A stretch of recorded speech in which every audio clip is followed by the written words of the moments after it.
The rain had soaked through every thread of Mason Reed's clothes, but he barely felt the cold anymore. He was on his knees outside the emergency room, clutching a small envelope containing the last $73 he had in the world, while his mother lay inside fighting for her life. The doctor had just told him that she needed an emergency operation, and without the money, there was nothing more the hospital could do. Mason looked through the glass doors at the woman who had sacrificed everything for him, and for the first time in his life, the men who had always promised to protect his mother felt completely helpless. If you believe in kindness, second chances, and the idea that one small act can change someone's entire life, please take a moment to like this video, share it with someone who needs hope, and subscribe to Kindness Corner. And tell us in the comments where you're watching from. Your comment might remind someone on the other side of the world that kindness still exists. Mason had spent the last 6 months working whatever jobs he could find. He unloaded trucks before sunrise, cleaned restaurant kitchens late at night, and sometimes slept only 3 or 4 hours before starting again.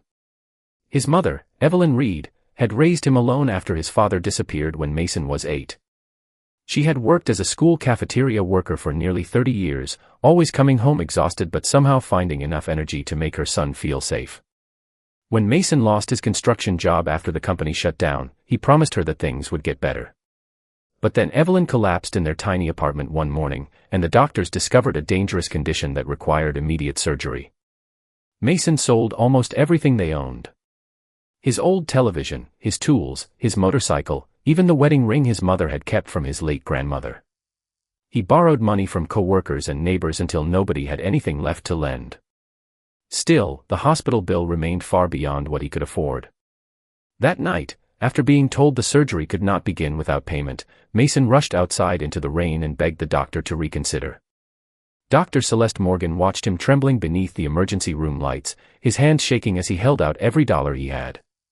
She could see the desperation in his eyes, but hospital rules were hospital rules. She promised to speak with administration, yet even she knew time was running out. Then a black luxury sedan rolled quietly into the hospital driveway. Nobody paid much attention at first. Expensive cars came and went outside the city's largest hospital every day.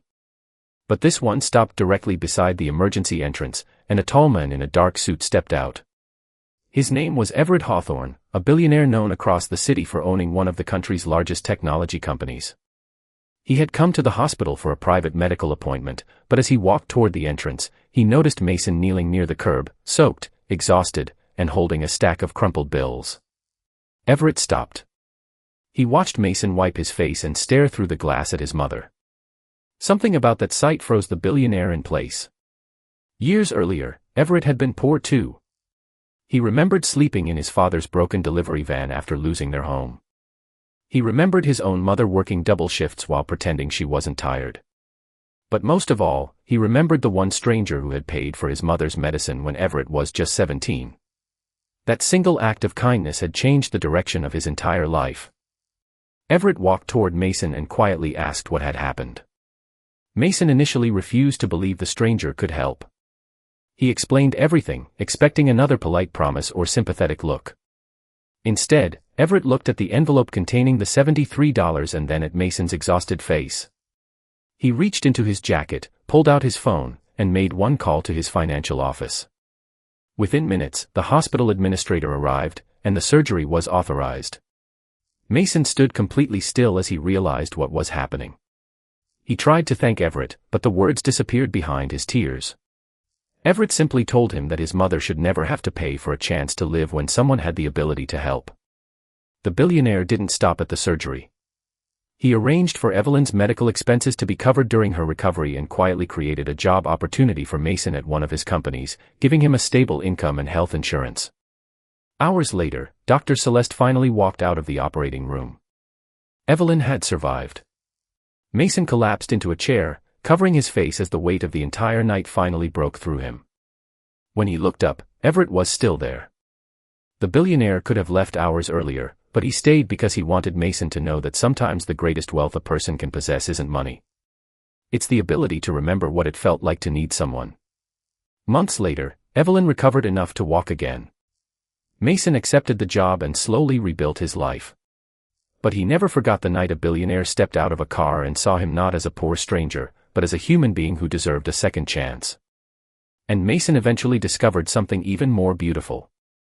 Everett's mother, the woman who had once helped Everett when he was a teenager, had taught him the exact same lesson: kindness doesn't become smaller when you give it away. It grows. If this story touched your heart, please like the video, share it with someone who believes people can change lives through kindness, and subscribe to Kindness Corner for more stories that remind us never to lose hope. Before we end, I want you to leave one special comment: kindness always comes back. Let those words be a reminder that somewhere, someone may be struggling silently and waiting for one person to care. Because sometimes, a person doesn't need a miracle. Sometimes, they just need someone to stop, look at them, and say through their actions, "You are not alone."